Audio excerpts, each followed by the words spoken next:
Hey guys, welcome back to my channel. It's AT Awesome here, and today's video is not going to be the video that I spoke about doing. Maybe you did or maybe you didn't. I posted a community post on my channel saying that I was going to do a coping skills video, but today was a bit of a rough day for me, so I'm not feeling up to that. So, but don't worry, this video is not going to be about me venting out about how bad I screwed up today or anything like that. Instead, I'm going to do a video that I was saving to do after my coping skills video, but now I'm going to do that now. So, anyways, so I've told you guys my diagnoses before: major depression disorder, social anxiety, generalized anxiety, performance anxiety, and obsessive compulsive disorder.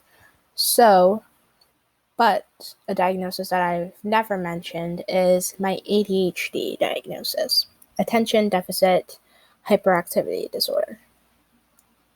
And I'm going to explain to you guys in this video why I've never mentioned this diagnosis and how it makes me feel. So, I have nothing against people who have ADHD. I have nothing against people who suffer from any type of mental health condition or anything. But I was diagnosed with ADHD when I was 13. So around the same time I was diagnosed with not major depression disorder, I was diagnosed with dysthymia, which is a mild persistent depression disorder. And I was diagnosed with social anxiety and the performance anxiety when I was 13. So when I was told I had ADHD, I was told by the psychiatrist that I literally only saw once, and that was that one time that I was diagnosed. And just based upon how I presented to him and stuff, like my attention span wasn't that high. Like I seemed like I was forgetting certain things that he would say or whatever. He said, yeah, I think she has ADHD. So he wanted to prescribe me on a medication for ADHD and a medication for my social anxiety. However, me and my mom, mostly my mom, was not comfortable about me being on any type of medication at that point in my life. So we said no to those medications. And we were also not really sure about the whole ADHD diagnosis as well, because you can have ADHD and not be hyperactive. You can have ADHD and not have attention-seeking issues. You know, it's one or the other or combined together or whatever. For me, being told that I had ADHD fit sometimes, but not all the time. So what I'm going to do for you guys is read off the symptoms of ADHD and tell you guys what symptoms I presented with at that age and just basically how I feel about it all now, and if I feel like me being at the age I'm at now, if I still present that way. So let me get my phone, take these out.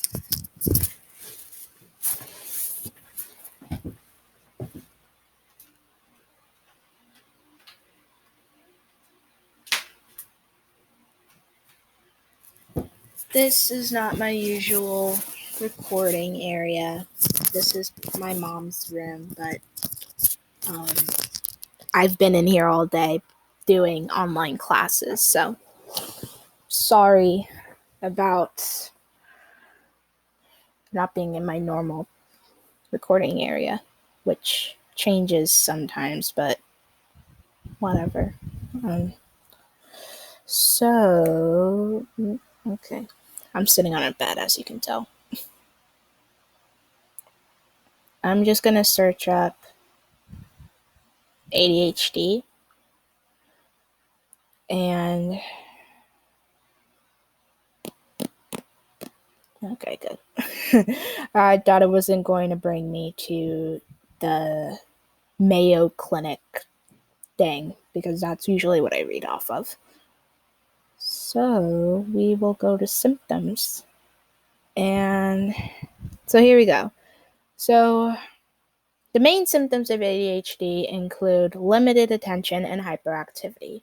When I was 13, my attention span was 50-50. Sometimes I'd be able to pay attention very well, other times I wouldn't be able to. And a lot of the symptoms can go hand in hand with my anxiety diagnosis and depression as well. So it's hard to say which symptoms were ADHD, which symptoms were depression, or which symptoms were anxiety. So it's very hard to tell, but I'm going to read off of them anyways. So behavioral: aggression, excitability, fidgeting, hyperactivity, impulsivity, irritability, lack of restraint, or persistent repetition of words or actions. So at the age of 13, I was not aggressive, but I was very excited all the time. Like, I just seemed very hyper, as you can say at times, and I still am sometimes. Might not look like it, because if you guys know me, you probably are like, Ashley, hyper? I don't see that, you know? But when I am home, and my mom could agree that there are times when I am hyper and just can't really settle down. And with hyperactivity comes impulsivity.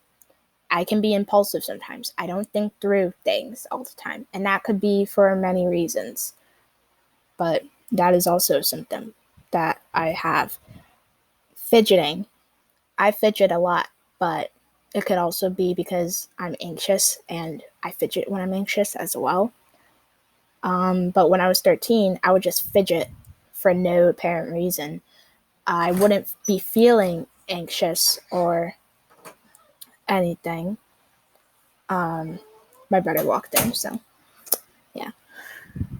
I didn't want to lock the door because then he gets worried when the door is locked, so I kept it open.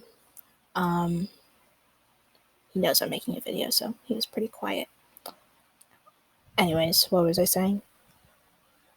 Yeah, fidgeting. So I would fidget sometimes, and I just remember fidgeting a lot with my hands. Like, I would with my fingers a lot. I don't even remember how I used to move them, but I was constantly moving my fingers. I've grown out of that now, I think. Irritability. Being a young teenager, teenagers get irritable. So I don't have much to say in that one. That's all in the behavioral side that I have. Cognitive is absent-mindedness, difficulty focusing, forgetfulness, problem paying attention, or short attention span. I was a daydreamer in middle school. I would always daydream. And it was so bad that they started thinking that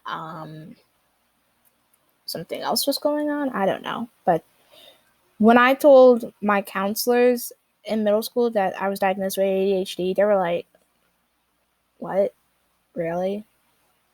Are you sure how you feel about that?" Like, I don't think they 100% believed it either.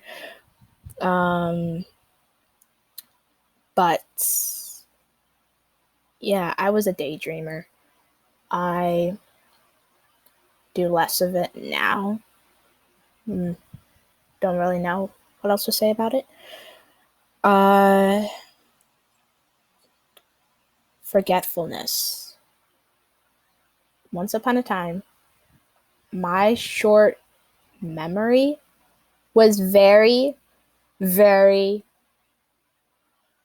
shitty. I'm just going to say it. Shitty, okay? You could tell me something and I would literally not remember. Like, you could tell me something the day before and the next day, I don't remember it at all. So, short term and a little bit of long term even, my memory was crap. But that could be related to depression as well, because I know if you have depression, your memory starts to not be as good as well. And when I started taking medication for my depression, I noticed my memory was starting to get better and better to the point where I'm at now, and I can remember important details that happened the day before, which I'm very grateful for, because that really sucked when I couldn't remember shit. So I'm gonna stop cursing now because I don't want to do that. I just thought it was necessary for that. Difficulty focusing and problems paying attention. So I still deal with this, and I dealt with it a lot when I was 13 as well. So that has not gone away. Next, we're going to move on to mood. Anger, anxiety, boredom, excitement, or mood swings. Mood, for me, goes in the line of excitement, anxiety, of course, and I don't know if I really had mood swings. I don't think I did. But boredom is still a problem that I deal with. From then to now, I still deal with boredom. And I think most of that's because I do the same crap every day, honestly. Like, I watch YouTube, I play on my phone, I play games on my phone. I really don't do anything else unless I have school. That is why I'm grateful for me being able to go into school on the days that I go, grateful for that, because otherwise I'd be bored out of my mind. And when I get bored, I get into more trouble, which I think that's pretty relatable. But yeah, I don't really show my excitability as much as I do at home and in school, like, because we all act differently when we're at school, work, or home. We act differently. So when I'm home, I get really excited over the smallest things. When I'm at school, I try to control it more because of my social anxiety. So, yeah. And then they say what's also common with ADHD is depression or learning disability. I wonder why it's common for people to have depression and ADHD, but it is. That's what it says. So, I do not have a learning disability from what I am told.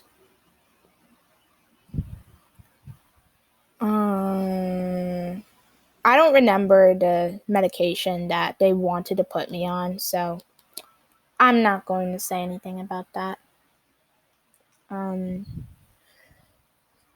But I don't really tell people about my ADHD diagnosis because it's hard for me to know if I really have ADHD all the time, because I was only told by one psychiatrist and it was never followed up on after that diagnosis and that appointment.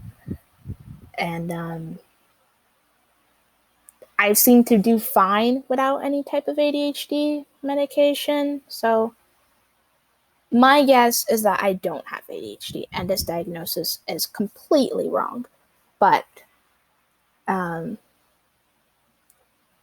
I've made it known to my therapist in school when I first started that I was diagnosed with ADHD, but it's not a topic that we talk about.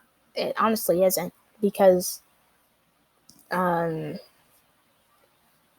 don't see it as something that is really meant to be talked about. But I feel like, people with mental health disorders, we go through that time of where we're told we have this, but really we could have something else. And then it's just like we get these bunch of diagnoses here, here, here, and here thrown at us. And then really it's not that, and it may be this. And then it's like, oh my gosh, So, but I really want to wrap up this video because it's already 16 minutes long. And I feel like I wish I can edit because I don't like to ramble. But that's pretty much what I do in my videos anyways, because I can't edit. So, but yeah. So that is my ADHD story and diagnosis and everything, and that is why I don't mention it. So if you guys in the future hear me not mention about it, you'll know why from this video. So I'm gonna end this video here. I hope you guys enjoyed it. If you did, smash that like button, comment, subscribe, and my coping skills video, it might be coming out next week. I'm sorry. Things happen, and what are you gonna do? And I hope you guys have a good weekend, or whatever day it is where you live. Okay, goodbye.